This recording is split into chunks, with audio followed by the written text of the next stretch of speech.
Good evening, everybody. Welcome to this evening's live stream. My name is John. I am the Tattooed Historian, and it's great to be on again with all of you. Thank you for joining us. I'm on the Tattooed Historian page and on the Civil War Institute page. And speaking of the Civil War Institute, I'm joined by my good friend, the director of the Civil War Institute, the man, the myth, and the legend, Dr. Peter Carmichael. How you doing, buddy? And I thought we should do "Show Must Go On" by Queen as our thing. I don't think I know that. I've never been a big Queen fan. I think Johnny Mercury has an incredible voice. Freddie Mercury? Or Eddie. See, I'm sorry. If you were a big fan, I am. Okay. Yeah, no. What's the song you did with David Bowie? Under Pressure, wasn't it? Yeah. Yeah, that is truly one of the greatest songs of all time. There you go. But there's a massive drop off after that. Oh, okay. All right. We'll talk about that later. As well. Before I introduce our guest tonight, I wanted to mention one of our viewers, Dr. Janney Orr. Janney Orr is, I think she's from Altoona, but lives outside of Philadelphia. And I'm not sure how she heard about us. I think it is from one of my best friends and former hairstylist, Michael Freeman in State College, who, and you can tell I am desperate for a Michael Freeman treatment. And if he's watching this, I'm sure he'll send me an email and complain about how I style my hair here. There's not much styling. Just a little gel and mixing it around. Carrie is aghast right now. Yeah. Carrie, we brought you on the show so John and I could just talk about each other the entire time. It's quite entertaining. I'm glad you're enjoying it. We have Carrie Janney of Page County, Virginia, who started her academic career at William and Mary for undergrad, but then switched to the University of Virginia, where she then not only did her undergrad, but then continued to work, did her master's as well as her PhD. And then from there, she was at Purdue University, the second best state school in Indiana. And Carrie, how long were you at Purdue? For a while. 12 years. Yeah. Boiler up. Boiler up. Did you see that their president, and I've been screwing up names today, so you can give us Mitch. Did you see what Mitch said? Mitch proclaimed that Purdue was going to start this August and get right back at it. There will be no online, that they're going to bring the students right into the classroom. That's bold. The Indiana press did not like it. They came after him pretty hard for that, to my surprise. But we won't talk about Purdue. We'll talk about, well, we can if you like. I just want to quickly mention, we do a lot of show and tell here, Carrie. A lot of visuals. It's important. Okay. We're going to talk about some of your earlier work as well, but I'd like to just let folks see it. Your very first book, right? Burying the Dead, but Not the Past. That was your dissertation. Again, it was. Gallagher. Sorry about the glare, Carrie, but yeah, I see myself in the book. You see the book, yeah. Something about that, John. Yeah. Better lighting here. And of course, UNC Press publication and another UNC Press publication, Remembering the Civil War. And again, we have a glare issue, but if I keep moving it, people can see it. So we're going to come back to these, Carrie. Okay. Carrie, I'd like for you to just a little autobiographical approach to this show. Tell us, what got you interested in the Civil War? And before you get going, Carrie, you violated one of the things that John and I ask all of our guests, and that is, behind you, you're supposed to have prominently placed my books. Well, I don't see them anywhere. Do you, John? I don't think. My books are very organized by topic, and I can show you precisely where all of your books are, Pete, over on this other wall. Now what? Do you need me to do that? Every historian and every person watching here knows the truth. You put the books that are the most important and the ones you use the most within what? Within arm's reach. They should be right behind you. Let's see, can you pull it? Let's see. Yeah. Yours are over there. There you go. In the dark corner. I'm deeply offended by this. We'll move on. I'll recover. I promise. Yeah. So I don't even know what I asked. Carrie, how did you get interested in the Civil War? I honestly can't remember a time I wasn't interested in the war. As you so prominently pointed out, I did grow up in Page County in Luray, and the war was all around me there. To grow up in the Valley, I don't know how anyone couldn't be interested in the war. We had Newmarket Battlefield just across the mountain, literally just across the mountain. I grew up in the shadow of the Massanutten Gap. And we went to battlefield reenactments, and my grandparents took me to Gettysburg and Antietam, all of those places.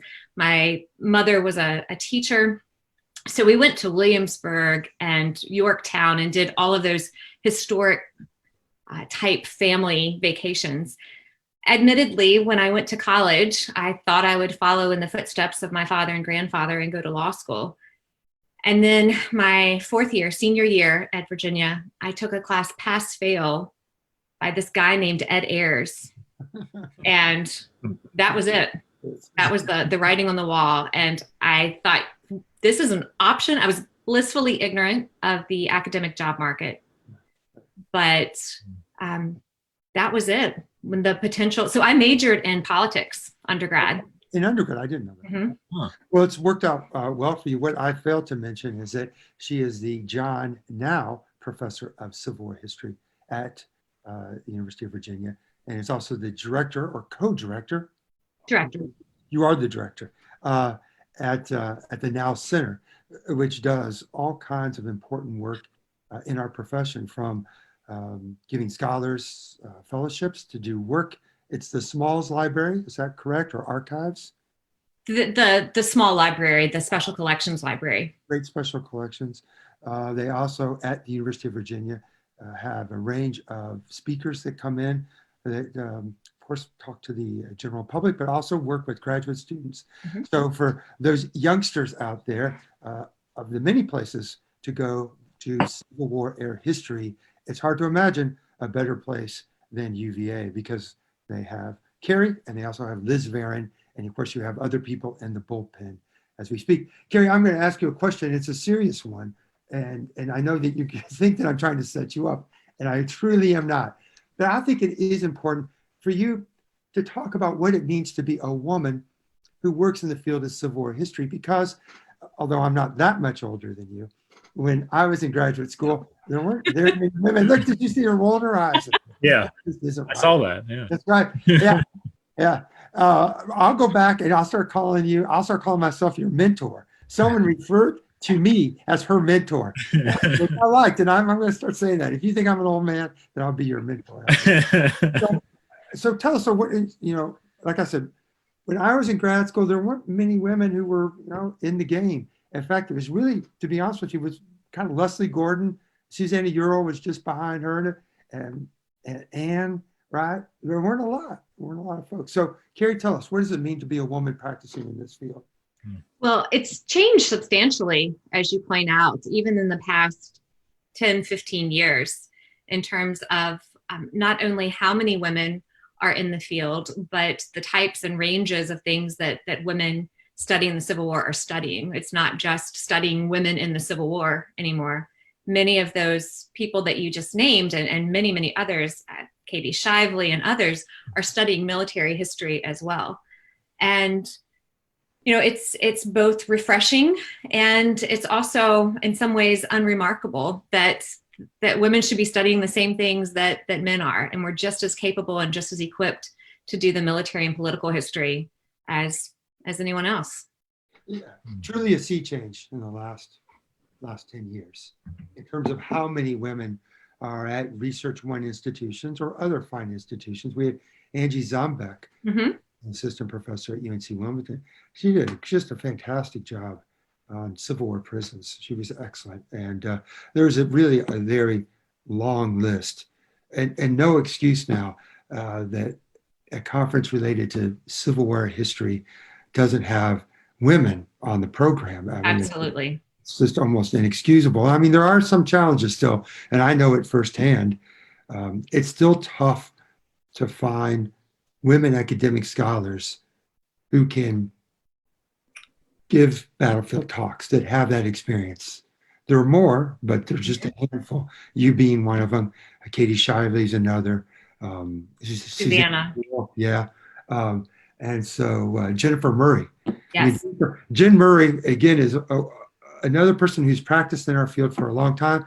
She's going to be a guest on our show. Oh, great. Yeah. She's working on a book for our series. Another thing, that I will add is that Carrie and Aaron Sheehan, myself, we're editors of Civil War America, which is a series published by UNC. So Jen Murray is working on a book for our series right now on George Gordon Meade, which she said she's getting, I wrote her yesterday, she said she's getting warm. So hopefully by the end of the summer.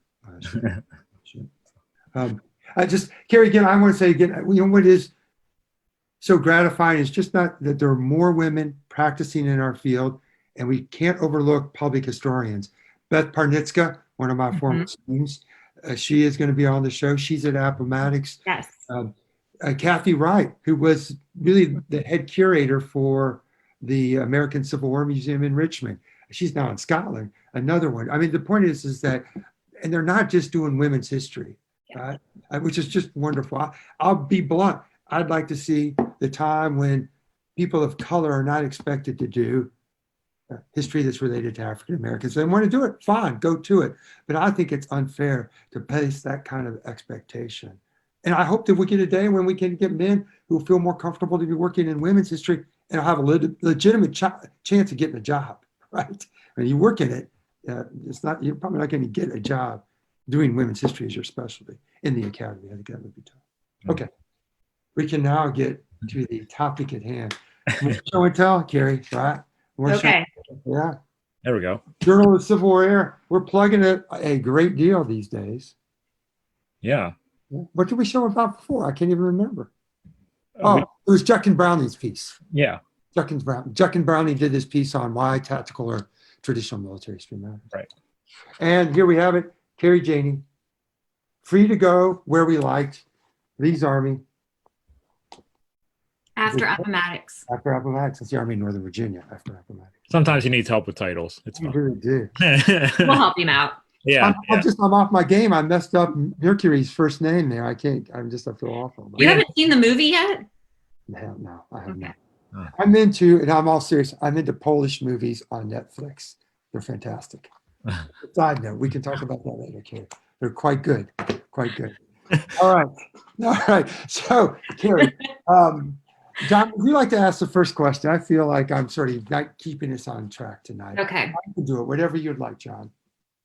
Whatever question I would like. Well, I'd like to start off with something that I never even considered, Carrie, which is something that you had said in, I believe, in that article, that journal article, about the makeup of the Army of Northern Virginia at Appomattox, and you said about something that, like I said, I never even pondered it, that roughly 20,000 of these men didn't surrender technically, and I found that completely fascinating because we often overlook that fact that not everybody was present at Appomattox. And it's for a variety of reasons. Now, those numbers are, as you might imagine, incredibly difficult to get your hands on. But the best estimates that we have are that Lee had roughly 60,000 men when he pulled out of Richmond and Petersburg. And so if we take that account for the casualties that we know, that both prisoners of war and killed and wounded during the campaign, alongside the number of roughly 28,000 who are on the parole records from Appomattox, when you do all that math, you come up with roughly 20,000 men who are unaccounted for. There's a variety of different reasons that they were unaccounted for. And I try to tell the stories of many of these men in the forthcoming book. And it includes everything from those men who fall out of line, who fall out of the march along the way, men who get separated from their units, from their companies or regiments, and make at least a little bit of an effort to try to get back with their unit. And when they can't, they throw up their hands and say, let's just go home. And then there's the cavalry. The cavalry makes up the largest portion, and some artillery, but the cavalry that managed to escape the Union cordon on the morning of April 9th. But there's also a substantial number of artillery that are up at Red Oak Church that make their way out as well. That's a really interesting point to me. I'm sorry, Pete, I didn't mean to interrupt. No, go ahead. No, but that was a really interesting point to me because I was thinking about it as tying in with what we'll be going over here in a little bit, which was the actual, surrender terms and how that goes into memory and such, which we can go over later. but that really was like, I was wondering if that's like the first 20,000 who either A, go home, go to a different area and say what's going on, that start to say, well, we didn't surrender. And So the really fascinating part about this, well, there's a lot of fascinating parts. I, along with a grad student from Purdue who did a lot of this work for me back in West Lafayette. And here I need to give a shout out to Trevor Plant, who has been absolutely amazing at the National Archives of helping me dig up some of these records of the paroles of men who did not surrender at Appomattox, but surrendered at countless other sites throughout Virginia, West Virginia, Maryland, into North Carolina. And I have a database now that has roughly 18,000 of these individual men from Lee's army. Now I'm including in that Mosby's men, for example. So men who were detached, who weren't expected to be at Appomattox. But we have all of these parole sites from Winchester to Norfolk to, little spots in the road in Fluvanna County, Virginia, where these men, go ahead. Page County as well, no? I don't think there are any surrender sites in Page County. They go over the mountain to Newmarket. They go to Mount Jackson and Newmarket because Hancock is up in Winchester still. And he's sending cavalry down patrolling the main part of the valley. And when word gets out, as of April 10th, Grant is being incredibly generous. He gets a note from Stanton that says, this is as Grant is leaving Appomattox, he gets a telegram from Stanton that says, who all is included in these surrender terms? And Grant says, well, only the men that were with Lee's army, but, and here I'm paraphrasing, of course, but really let's be generous and let's include everyone who is attached, whether they be straggler or detached units from Lee's army, let's include them all. So Hancock starts sending out messages all up and down the valley. This happens on the Northern Neck. It happens throughout Virginia, and then eventually it extends into Maryland and West Virginia, welcoming these soldiers if they're willing to surrender themselves. So they're coming in. Sometimes they come in groups of 2 or 3. Sometimes it's the remnants of an entire regiment. So you'll have 60 men that march into a place like Winchester together. So, Carrie, could you help us sort of understand the traditional view of Lee's army breaking up at Appomattox and how that traditional view affirms what one might call a more reconciliationist understanding or argument about the last days of the Army in Northern Virginia? I think there's 2 parts to that, and part of it centers more on Grant and Lee in terms of the reconciliation and the word that's used over and over, magnanimous terms that Grant offers, that not accepting Lee's sword, all of these myths that have surrounded that. But then in terms of the men themselves, we hear the stories, and it's portrayed in movies, of individual men, or maybe 1 or 2 men straggling home by themselves. This kind of war-worn, weary soldier, thinking Ashley Wilkes, Right. the most quintessential character in Gone with the Wind, of making his way home all by himself. He's so dusty and dirt covered that people don't recognize him when he comes walking up. But that's not exactly how these men left Appomattox. What was really striking to me were the orders that were given, the commission that meets, the 3 Confederate and 3 Union generals who meet and decide on what is this going to look like on the ground? How is this going to play out? And one of the things that is supposed to happen are Confederate soldiers are supposed to leave alongside their units, that officers are to be in charge and they're to march home. And this happens. They don't necessarily stay together for extended periods of time, but for several weeks, one group of soldiers heading to Southwest Virginia and into Tennessee stay together. They march away from Appomattox, a group of somewhere around 1,000 soldiers. There are entire brigades that leave for North Carolina and South Carolina. And so they're marching away from Appomattox, many of them writing in their diaries, and letters that it's much like leaving any other battlefield. It's just that they know there's not going to be another battle, or at least they believe there won't be another battle after this. So it's not the lone soldier leaving Appomattox. It's much more cohesive. So does that desire amongst Confederates to maintain their regimental cohesiveness, their organizations, should we then understand this? What's the big takeaway here? And are you suggesting that we should now see Appomattox as not the end, but it is a continuation of the war, but maybe in a new form? And let's be clear, what's going to be great about getting Beth Parnitska on this show, that is not the message that's often heard at Appomattox. It's certainly not the one back in the day in 1985, where the chief historian said to me that we needed to tell people that this was the moment that the country was reunited. So I'll say again, what you are suggesting is the war continued. That's how we should understand Appomattox, but in a different form. Yes and no. Yes and no. So there's a couple of different levels to that.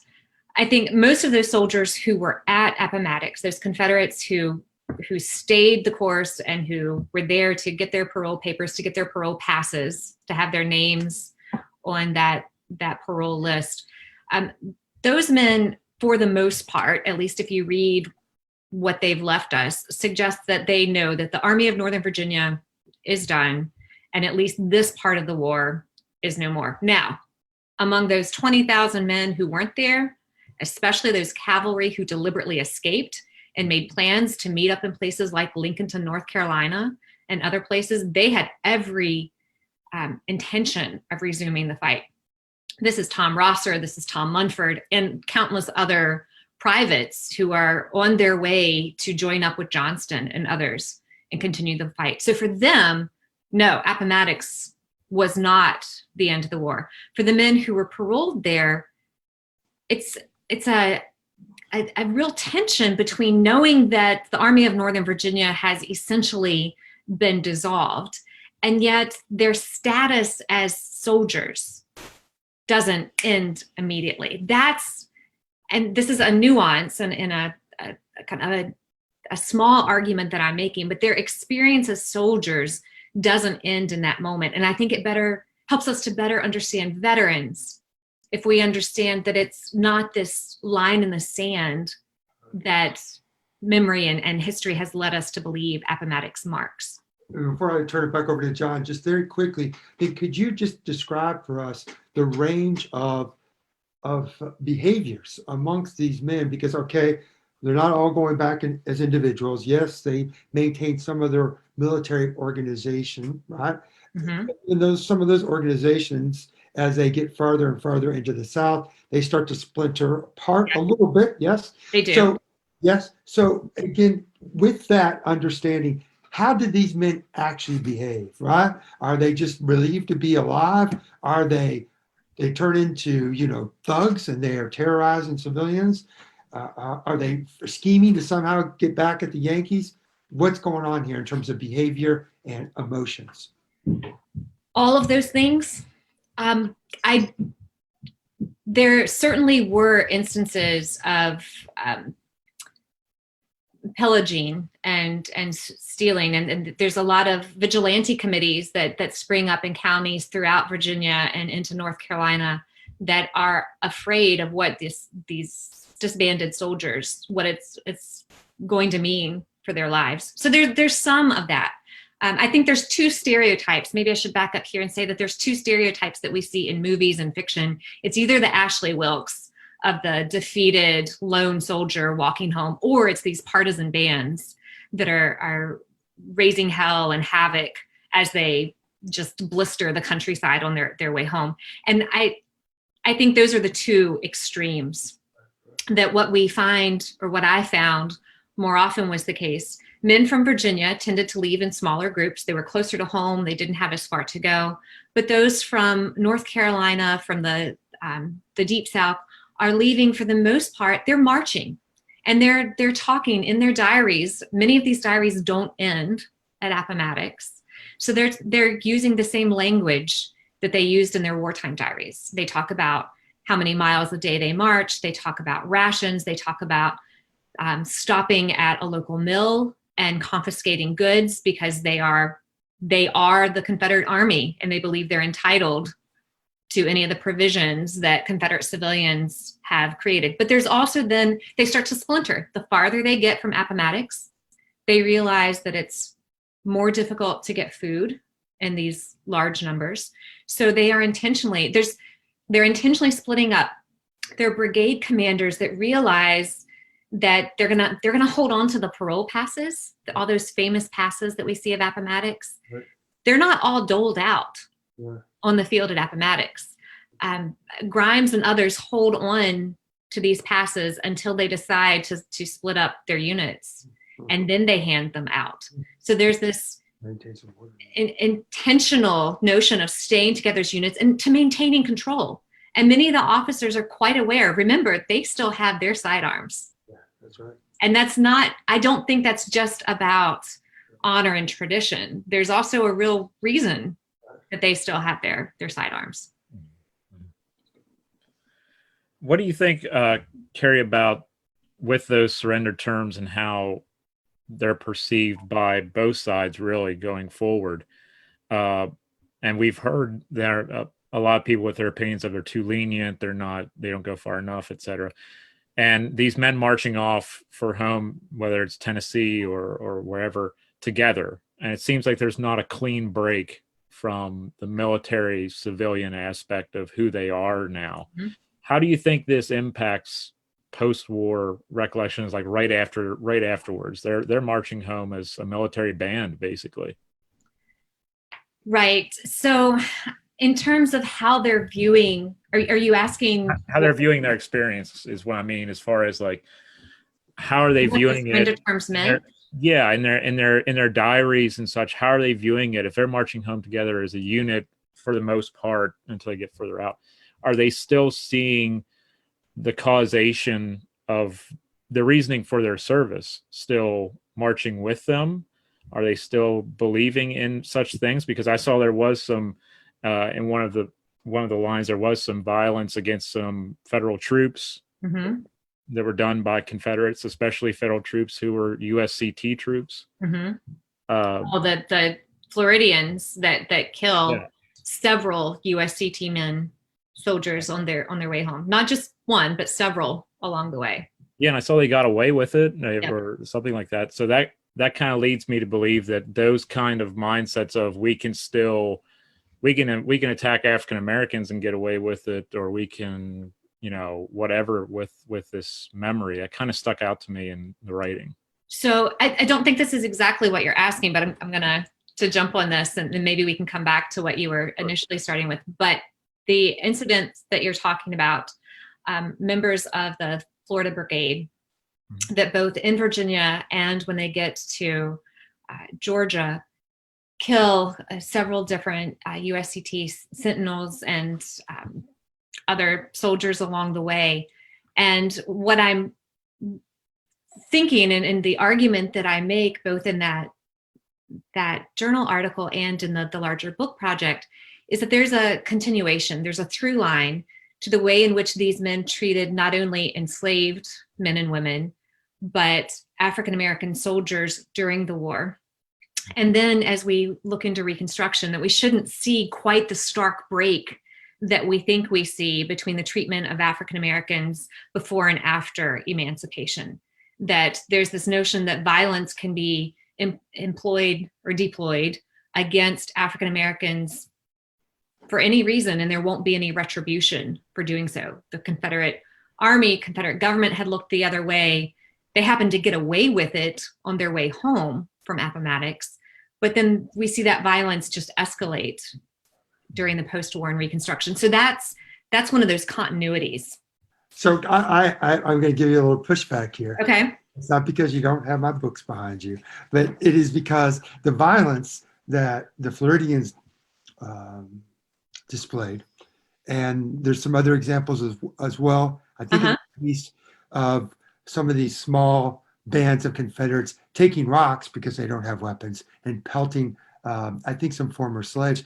I would say that the violence is indiscriminate. and it's certainly there's an intent behind it, and it's not just spontaneous, and it's not just an act of vengeance, but it's indiscriminate in a way that it could never have happened before the war and even during the war because of slavery. I mean, we see time and time again that slaveholders were always concerned about slave patrols and who was, part of that patrol, because they worried that those slave patrols could get a little out of hand and abuse their property. So I think the violence is very important, as you brought, I think, to our attention, in which people, again, that romanticized view of Lee's men being defeated and downtrodden, and they're just going to go home like Ashley Wilkes and they just want to start their lives over. That's nonsense. I think that's a great and important finding. I think, or I'd give you a little bit of pushback here, is what we start to see is a revolutionary change, right? This is emancipation. You can go after Black folks now with impunity because they're in a master lording over them to say, hey, damn it, that's my property. So there's an acceleration. And so I think you're right about indiscriminate. And there's no one, there aren't white people that are going to push back against it. It's the big difference. Right. I mean, would you even go so far as to suggest, it's of course show and tell time again. Haven't had something for a few minutes. Here we go. I think this is a fine book. Oh yeah. It's in our series, Jim Broomall. That one is right there. Are you kidding? Oh, see? See? He's also commenting in the comments too. So he's all around us right now. Yeah, and look, I just reach over, right? Just get your books, right? Okay, I'm going to move on here. So Jim's book is quite good for many reasons. I really like how Jim looked at Southern men from the antebellum period, took them through the war, and then looked at the immediate post-war period and the rise of the Ku Klux Klan. Yeah. And one of Jim's points is that the violent world of soldiering, that these men came out of that experience and they were, what can you say, primed or prone, maybe is a better word, prone to resort to, a certain viciousness, that they maybe showed a little bit more restraint prior to the war. Do you see, again, in your work, you see the beginnings of the Klan? And do you see the beginnings? Yeah, I'll just leave it at that. Is that going too far, do you think? Not in what I'm working, not in this book project. I'm not saying that there aren't inklings there. But the beginning of the Klan, no, per se. I mean, the book, my book follows these men through the summer of 1865. And so we don't make it to Pulaski in 1866. But certainly that absolute hatred, that bubbling hatred of freedmen becomes readily apparent, and well beyond just the Black codes, in individual soldiers talking about what it looks like to go home. Go ahead. I'm just saying, I think that you're onto something here, that our desire and need to be very specific and concrete about this began at this time, at this moment. We talk about the Klan, Pulaski, Tennessee. Maybe your book is now, and Jim as well, should cause us to rethink about the origins of the Klan, rather than it being all on Nathan Bedford Forrest. And God knows I don't want to give that guy a break, but rather than just putting it on him at that particular moment, maybe we should see it as something that's more grassroots and more spontaneous. I mean, I don't know. I've not done the research, but maybe that's something. And just on to your larger point and thinking about some of the things, the takeaways from Jim's book, I've long believed that the 1870s were probably one of the most violent and deadliest decades in American history outside of formalized warfare. Yeah, you're right. And that's, all of these men, Union veterans that can purchase their rifles, their guns, and take with them. If we think about the so-called Wild West, Native American wars, 1870s. You're right. Pretty violent period. And Carrie, I'm glad that you mentioned that if you're going to think about the 1870s, don't just look at the South, right? Look west and bring that together. That's, I think, a really important point. There's a question in the comments here. It's a really good one. It's from David Scar. He's watching, and he says, are there any records of ANV parolees getting backlash or harassed by troops from either side during their journey home? Harassed isn't... interesting term. There are certainly many. One of the things I was most surprised to find were the number of paroled men who are held when they try to go into Union territory. So this is a big part of the story that I'm telling. The men who try to return to Northern Virginia, so Alexandria in particular, Fairfax County, to DC, to Maryland in particular, are detained by federal forces. And there's a huge debate among the Attorney General. Grant becomes involved.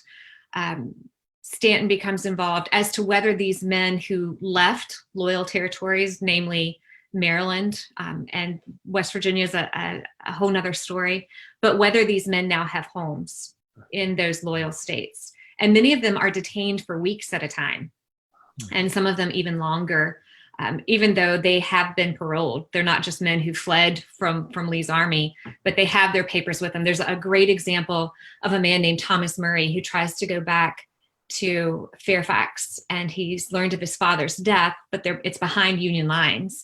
And when he goes to try to cross into Fairfax County, he's immediately arrested and taken to a prison and held. And he's taken to Alexandria into an old slave pen. And what irony, maybe it's not ironic, that a Confederate whose father had been a major slaveholder is now being detained in a building where men like his father used to trade in flesh. Wow. Carrie, in thinking about this project, which we should note is finished, it's been submitted for publication, so we hopefully will see it in less than 2 years, right? Hopefully. Right. You never know with, again, this economy and how things are going to bounce around, but it's certainly within 2 years, right? And this book, Remembering the Civil War, and I'm just, not that you need me to plug your work, but I think that this is a book that's a must read in tandem with David Blight's Race and Reunion. And while there's much that these books share, and Carrie, I think, is quick to acknowledge and point out the strengths of Race and Reunion, she takes a very different path, especially when it comes to how Northern soldiers, Union veterans, how they made a real distinction between reunion and reconciliation. That is worth the price of the book, which is again, it's a beautiful book.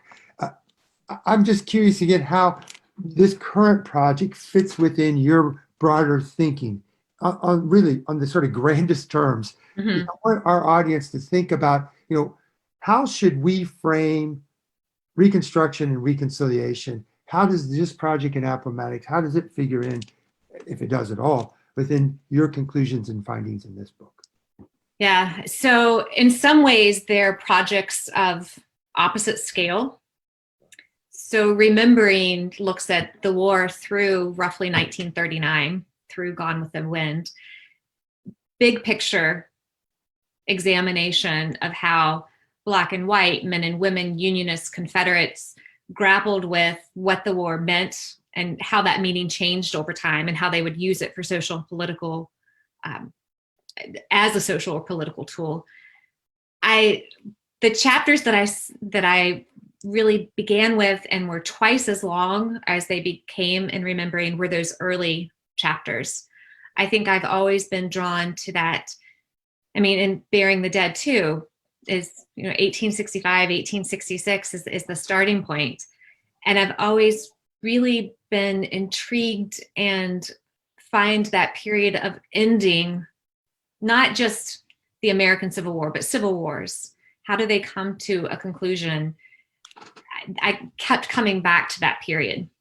And so the current book project, it doesn't differ strikingly, I don't think, in terms of the message of Remembering, but I'm really drilling down into taking things day by day, week by week. And instead of looking at several decades, I'm looking at a couple of weeks and months, and how ideas and ideologies and attitudes and reactions could pivot in a moment.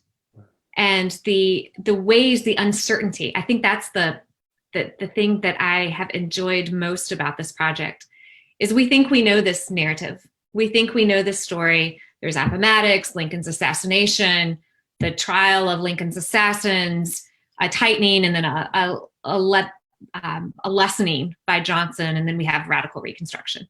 But if you slow down the pace, if you slow down the narrative, to use a Ayersian term, there's all of these moments of contingency, all of these moments when things might have been slightly different or dramatically different. Yeah, I was thinking again, Ayers, the person that had that impact on you at UVA to become a history major. I think he also, though, and it's a good piece, although I have to chuckle a little bit, he calls it not just contingency, he calls it what? Doesn't he call it double? Deep contingency. Deep contingency. It reminds me of Animal House when they're on double secret probation, which means nothing. And deep contingency, I mean, I love Ayers' work. And, if I could create, even an article that would have a quarter of the impact of the stuff that he's done, I would have a happy career. But the deep contingency thing I found to be kind of amusing, actually. But the contingency thing is very important. Carrie, I'm thinking now about our friend and co-editor, Aaron Sheehan-Dean, and his book, Calculus of War, which is close by as well. I guess I can pull it off the shelf here. I showed it last week. Not on camera. A bit of a stretch. And Calculus of Violence. There you go. There you go. And Aaron's going to come on the show soon as well. And I think one of the things that, Aaron is fairly persuasive about is the attempt to try to control and contain violence on both sides. That there were moments that it seemed to spiral out of control, and that we have often, as historians, we've seen those moments when violence had spiraled out of control, and we have failed to appreciate or to understand that it was really an attempt on moderation. Now, I think Aaron, and I think he would also agree, that he rides pretty heavily on Mark Grimsley's hard hand of war, right? And there certainly was always this attempt, even when Union policies deployed hard violence, right? What we might call a policy of exhaustion. Even when they did that, there was always an attempt to try to contain and control that violence.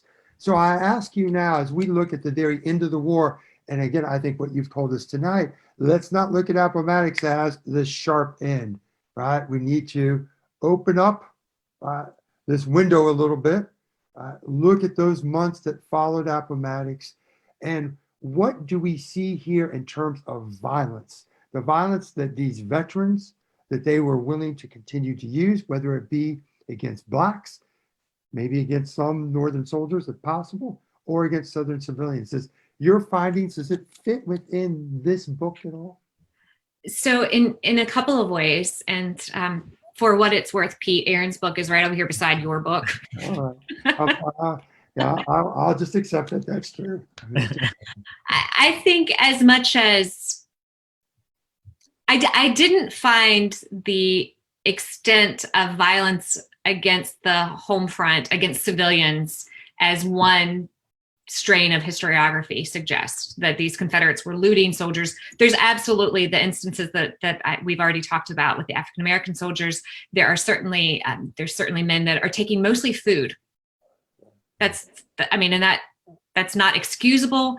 The thing that's really interesting is in Danville and Greensboro, the riots that happen, or the food that's taken, it was shocking to me how many Confederate civilians said it wasn't right and they shouldn't have done that, but we understand why they did, because they needed food. So could you very quickly give us that description? When did this riot occur in Greensboro, and who's a part of it? So this date probably better than I do off the top of my head, but it's what, April 26th? Yeah, that might even be a little late, I think. I'd have to look it up, but it's as the bulk of Lee's army is moving through Greensboro. Johnston's army is surrendered, right? So it's a mixing of Lee's men and Johnston's men, I believe. Yes, absolutely. And there's already been instances of this at Danville. There's been an explosion at Danville when when an engine blew up, and several people had died during that. in Greensboro. They are targeting government Confederate warehouses and taking goods. It happens again in Charlotte. So it's, if you can imagine the soldiers slowly making their way, and of course splintering off as they go, but as these groups of men come into these towns where they expect to find provisions, they're taking and looting, or whatever other verb you want to use to describe it. But overwhelmingly, Southern diarists, Confederate sympathizing diarists, and newspapers excuse the behavior because they say these are soldiers who have fought on our behalf. They shouldn't have done this, but they were hungry, they were desperate. That's why they do these things. So that violence isn't directed at individual people so much as survival. And I'm not excusing it either. I'm just trying to explain why it happened.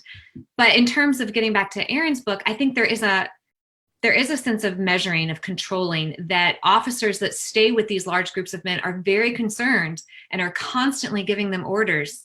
You are not to harm civilians. You know, take what you need in terms of provisions, but you're not going to harm anyone along the way. So there is this calculus, if you will.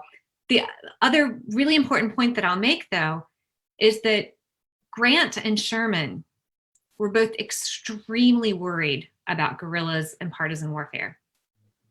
They were Sherman almost obsessed with the fact that these disbanding armies are going to lead to widespread partisan warfare. And so this is Grant's real reason for wanting to parole all of the men that he does. At first he says, for example, Mosby's men can't be paroled. And then he very quickly says, you know what? We don't want any more guerrilla warfare. We don't need any more of that type of violence. Let's parole as many Confederate soldiers as we possibly can and end this war. So it is ever on his mind of this fear. Now, I'm not saying it was happening, but this fear, this impending notion that it could all dissolve into the type of partisan backwoods warfare that Lee is trying to prevent. And they'd be fools not to worry about that, because the extensiveness of guerrilla warfare, which so many excellent scholars, I won't start listing names, I'll leave people out, but it really did begin with Dan Sutherland, I think, in his work. But, you know, I'm shocked. I was shocked to find how much guerrilla warfare was occurring south of Petersburg. Mm-hmm. You're so focused, or I'm always so focused on the siege lines, but you didn't have to go very far south from the Union positions, and you had a real mess on your hands there as well. John, I was going to turn over and see what kinds of, either John, do you have a question, or do we have any of our viewers that have any questions? I had a question that popped up earlier about the knowledge of Reconstruction historical memory, and it ties into one of your earlier works, Carrie, and it was concerning how important is it for someone who's studying the Civil War to also understand Reconstruction as far as historical memory is concerned? Well, the short version is it's absolutely critical. And there's a couple of reasons for that. One is because the Confederate memory, the lost cause, is ever driven by the memory of Reconstruction, both the actual lived experience for white Southerners, as well as the memories that they craft and the stories that they tell. And it's really important to keep in mind that the United Daughters of the Confederacy, which officially organized in 1894, overwhelmingly were born during the war or after the war, so they came of age during Reconstruction. And that is their lived experience. And much of what they write and what they have to say talks about the Yankee atrocities after Appomattox. So I think we often glance past that and focus on what they have to say about the war, but much of their vitriol and rhetoric is grounded in thinking about Grant's barbarity as a Reconstruction president. And they're not always explicit in that, but much of what they have to say about Grant in particular has to do with Reconstruction and not the war. That overrides the magnanimous surrender at Appomattox. Doesn't that also prove that historical memory is fluid, just depending on what you need to do at the time to get your story across, and whatever you can do to put your head down at night to think about what your ancestors may have done, or whether it was here on this continent or any other continent. It's fluid, and it's a box you can pick from. You pick out the pieces that you need and plug them in wherever it might work. Yeah, because I know I had World War I ancestors in Germany, and I'm sure I'm not happy with what they did in Belgium. But it's just, you don't think about historical memory in that way. My historical memory is I forget about them, But I've often thought that it's just it's like Gumby. You just twist and turn it to whatever the need is at the moment in many cases with historical memory. Right. Yeah. So, John, if we don't have any, I have another question for Carrie. Sure. Do you have any questions from any of our viewers? If we don't, I'll go with mine. Go with yours, and I'll look through the comments, Pete, and we'll see what we got. So, Carrie, again, I'm struck by your findings, and I'm also, again, a side note, shocked that none of us have really thought about the immediate aftermath of the breakup of these armies, that no one's looked at demobilization, and not just of the Army of Northern Virginia, but of other Confederate armies as well. So, this is, again, important spade work, I think, that you have done. And I think that you've also connected it to some really big and important questions. And I'm glad that John has reminded our audiences of that linkage between the war years and Reconstruction, that divide, that, it often occurs even when we teach Civil War and Reconstruction, that I think that you're breaking down some important barriers. But one of the other big questions is about American exceptionalism, which within, or I should say among academics, there's almost party uniformity when it comes to this issue.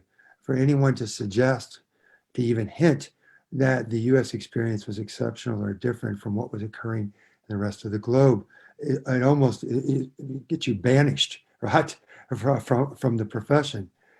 And I think that that's a problem. I do get why people are uncomfortable with exceptionalism, because when it's often used, it's a way to elevate the US as somehow not just being different, but being superior. And so I get that. But I think that there's distinct national and distinct regional histories. And I don't think that those national and regional histories are often connected to a broader globe. Although, again, I'm not against the globalization of US history. I think that's important. So I say all that to try to, obviously, I'm trying to take some shelter here to this point that I'd like for you to comment on. I think that what you've said to us tonight, and when I link that with Aaron Chiandine's book, I can't help but to conclude still that the ending of the American Civil War was exceptional and different from what one would typically expect and what one would find in other civil wars across the globe. Now, Carrie makes a great point. The 1870s is a bloody decade in the US. But the immediate aftermath is what I'm speaking about. And Carrie, what you've not said to us today, because I don't think you found the evidence, because I don't think it's there. And that's these Confederate outfits. Though they don't have weapons, their officers do. We don't see them in any way trying to terrorize African Americans in what I'd say, a systematic, planned, and organized way. We don't see them terrorizing Southern civilians. And we certainly don't see them trying to create guerrilla bands, right? I don't see anybody saying, you know what, the hell with this. Let's get into the mountains of upcountry South Carolina, and we'll eventually get weapons, and we'll eventually get horses, and we will eventually continue this struggle. We see none of this. And then above all else, what we don't see is anyone getting the noose. Well, Getting shot. We don't see, right, that any of that. So how is it on? So I've now made my case. And again, what you think about this, if we want to understand the immediate aftermath of the Civil War, we are on solid ground if we go comparatively to see that we are exceptional and different. Not better, just different. And that's and I think so much of that, and here I'm going to lean on Andy Lang a bit, because I think his work looking at the US and how the United States and the Union in particular perceived itself during and after the war, that those in the Union in particular absolutely thought that they were exceptional, and they proceeded and behaved as such. And I think part of that was grounded in law. And one of the things that this book became, I'm not a legal historian, but it became more and more a story of the legal battles that were happening in the aftermath of a civil war. And part of it is many in the North and the Union feel that their hands are tied in terms of how they can respond because of the Constitution, because of international law. And so whether that makes it an exceptional end, they certainly are justifying it as such. Can you just go back just a little bit and rewind? First of all, can you tell us Andy Lang's book title? I don't know, because it's the new one. Oh, it's the one that he did with Mike Parrish. Michael Parrish. Yeah. Either it's LSU. But his book on military I don't think it's out yet. It's not. But his book on military occupation, no. Yes. Right. But can you tell us about how does military occupation, because that's not just a wartime, obviously, phenomenon. It's also post-war. He dealt with the wartime issues, but doesn't the wartime issues of military occupation, doesn't it help us then appreciate why the post-war period played out as it did? That you have Grant and Sherman saying to Hancock, hey, and to Stanton, invite any Confederate you can, bring them in, let's get them a pass, let's make them civilians, right? I mean, where does that again originate? Well, it originates obviously during the war, I think. Yeah, I think that's Grant and Lincoln. And Grant, I came away from this project thinking even more highly of Grant than I ever did. That he is always interceding on behalf of Confederates in an effort to end the war. He is repeatedly saying, I don't agree with what they're fighting for, what they fought for. I don't want to promote this, but here are the things that I promised at Appomattox. And, one of the things that we also take for granted is that Lee isn't tried for treason, that he and roughly 36 others, they're indicted in June of 65. That doesn't go away. People think that goes away when Grant goes to Johnson. It doesn't go away for several years. That is lingering. And Lee is responding to that. And even a year later, when he wants to go to North Carolina to visit the new headstone for his daughter who died during the war, he has Rooney write. Actually, it's complicated, but Rooney writes to Grant and says, "Can we go? Our paroles say that we can't leave our homes, and we're under indictment." Yeah, I didn't know that. That's interesting. But Lee, let's be honest. He's lucky in the end. They didn't send him to a gulag in Wisconsin or or Canada. That's John's favorite place. They didn't go to Canada and say, you're sending me to Canada. What are you trying to say? Yeah. I mean, the other great what might have been, we also take for granted that Grant was going to parole all of these men.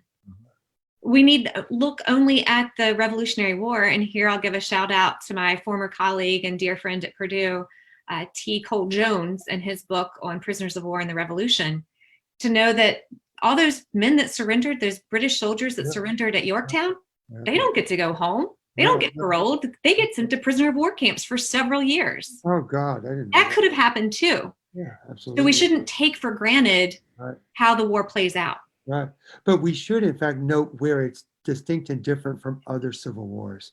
And I don't know why we can't take some, again, I don't know how I feel about it. Is this, again, Carrie, I'm curious. If I were one of your students and I were to say to you, you know what, Dr. Janney, I take pride in the fact that my country ended the Civil War in a relatively peaceful way. I know that the war kept going on. I know issues were not resolved. I know that there was violence directed against African Americans. I know it was horrible and bloody, but the end created a platform in which there could be a long-term peace. I'm proud of my country. What would you say to me? I would actually ask them to slow down the narrative again and tell me when that moment came, when they were convinced. An undergrad, man. I just had this conversation with an undergrad, Pete. They can handle it. I can. So what do you mean by slow it down? I'm saying to you that I am pleased to see, and that 1865 to 66 period, I think the country did not collapse into guerrilla warfare in the South. And it's got a presence, but that is, I think, something that Americans, that we should take pride in. I'm going to give so much credit here to Grant. I really think that he is holding back so much of the vengeance and vitriol that a fair number of at least Republicans in the North wanted to unleash on Confederate leaders. Yeah, I mean, again, as you know, I was in a sense role playing here, and I don't know what I'd say to a student about that, because I do know this. I think that our students need to find in the American past things to believe in, that they need to see that people who had power, though not perfect, that like Grant, could do decent things. Mm-hmm. I think it's troubling to me that we're so quick to tear people down. Kevin Levin's going to be on our show. I'm going to ask him, is the Grant Monument next that he would want to take down? Because it appears anything that's related or connected to Confederacy, in his eyes at least, needs to go down. Or he'll say local communities should decide. But then Kevin goes and says, no, anything Confederate, right, should sort of be scrubbed off. So I ask you, does Grant next? Because all you got to do is look at Grant's policies out west. I'd say not so humane and not so decent. I think, again, I say all this, not just to be provocative. I say all this because it's tough questions, but tough questions that we have to think about in terms of our younger generation and how they see the past and how I want them to have some hope for the future.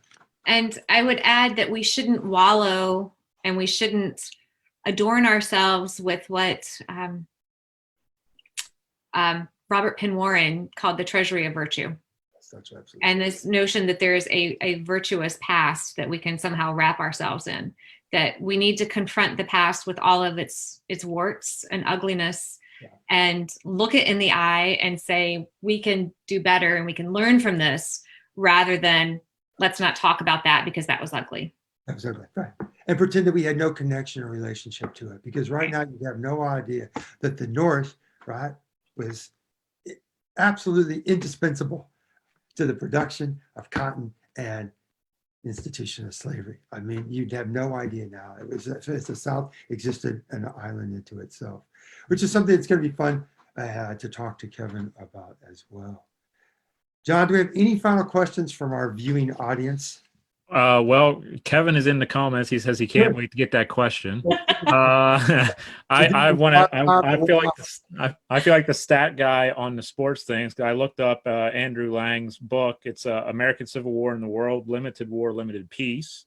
When's that coming out? That's coming out this year, according to his CV. Also, there was a really good question that I wanted to ask real quick from Chris Schumacher. He asked, what kind of infrastructure was in place to facilitate the movement of these parolees? Well, if any. Yeah, so that is a long, drawn-out conversation. The short version is there's no infrastructure in place at first. This is one of the whole disbanding, the whole ending of the war is let's try this and see how it works. Oops, that didn't work. Let's try this. And Grant gives the special orders number 73 as he's leaving Appomattox that says that the men can pass through the lines and use government transportation when necessary to reach their homes through the lines, which he ends up eventually explaining. And he says that he gets incredibly irritated when Ord, who's in charge of Richmond, keeps sending all of these Confederate soldiers to Baltimore and New York. They're putting them on steamers at City Point and sending them up to Maryland and New York. And Grant is just absolutely beside himself and said, that is not what I meant. What I meant was if they need to pass through Union lines and occupied portions of the South, they can do so. And there's a lot of this back and forth. So they are sometimes traveling by steamer. Men are going to City Point and getting on steamers to go to Savannah or elsewhere, to Galveston, to New Orleans. They are sometimes traveling by rail. This happens especially immediately after Appomattox. They go to Burkeville, which is the closest railroad connection to Appomattox, to take the trains down to City Point. Some of them are very short passages. Some of them are longer. The problem is that many of these paroled Confederates increasingly become to believe they're entitled to Union transportation. And this creates some conflicts. They show their parole pass, and the local commander in the area will say, I don't care, I'm not honoring that. So it's all happening on a very individual, localized level as much as a big level. One more point, when they're coming into places like Baltimore, Baltimore is exceedingly interesting. Lew Wallace of Ben-Hur fame, Indiana. Back to that, Pete. Lew Wallace is in control in Baltimore, and he is livid, especially in the aftermath of the assassination, that all of these Confederates are coming to his city. And so he sends out the provost marshal and says, every time one of them steps off a boat, you arrest him and you haul him into the city jail. The jails are filled in Baltimore of all of these men who thought they get on a Union steamer to go home, and then they get detained when they get to Baltimore. So again, there's even more to that story. Well, Carrie, we're going to look forward to seeing it in print. It'll be a UNC book in a few years. Again, here's Carrie's 2 other volumes. They are going down to my book annex after this in the basement. That's understood. So good. So Carrie, thank you again. John, Yes, we have on Thursday, we have Zach Fry. We do. Zach Fry, PhD from Ohio State. He published this book in our series. And when I say our, Carrie and Aaron, the Republic in the Ranks. Oh, I think Carrie's getting her a copy. Are you? Look at that. I'm the odd man out again. Well done. We'll get you a copy. It's a fantastic book. He is one hell of a historian. So we're eager to see Zach on Thursday night at 7:00. Yes, that's going to be great. All right, John, take good care of yourself. You too, Carrie.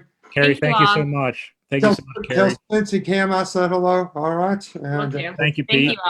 Thank you, everyone, for tuning in and all the questions. I'm sure we'll have to go back through them over the next 2 days or so and answer quite a few of them. But tune in on Thursday for our next discussion.